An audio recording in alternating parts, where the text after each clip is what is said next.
So here's my layout for the Archetype Hybrid. It's just a basic layout. I really don't remember what the numbers were. But it's just pin over the bridge and just pretty simple. So at Bolero Mount Prospect, of course, it was very like, I mean, you had to send the ball to the right, it felt like. So that's kind of what I'm doing here.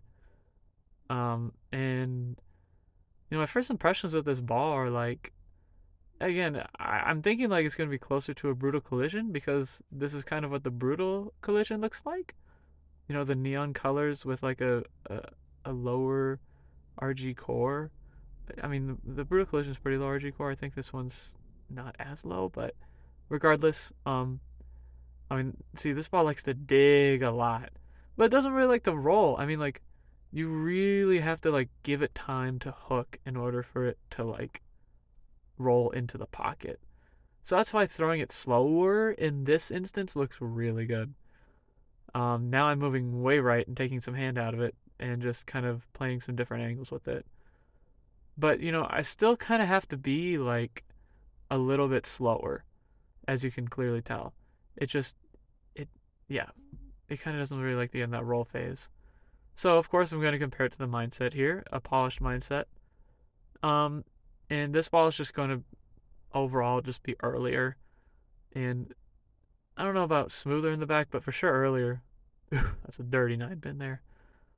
But yeah, I mean, clearly looking at it from a objective standpoint, I mean, you're just farther left with it uh, at the arrows and stuff. And obviously, the mindset is going to lay off from those straighter angles. It's not going to like hook up like the Archetype Hybrid will because of the solid cover stock. Next, we're comparing it to the GB4 Hybrid, a weaker HK hybrid ball. Of course, with the pigmentation, it's going to go a little bit longer, and with the core being a little bit smaller, it's just not going to read up as hard as the Archetype Hybrid does in that spot. Oh, come on, where's the hit? uh, but yeah, I mean, it's still close-ish. I mean, you got to give that ball time to hook, is what it seems.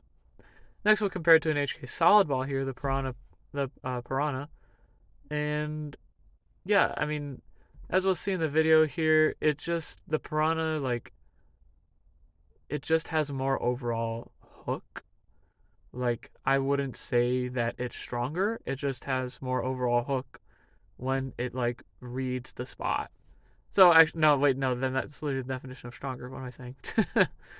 uh, but the core isn't as dynamic, so like kind of whatever you do to your hand, the ball follows suit, right? So like if you put a lot of hook on it, it's gonna hook a lot. If you keep a flat hand, it's gonna go straighter, right? Unlike the Archetype Hybrid, where as you put a lot of hook on that, it will want to like lay off or go like dead left. So yeah, I mean that kind of describes it. The Archetype Hybrid is just really strong in the mids, and I really like it. So I'll see you guys later.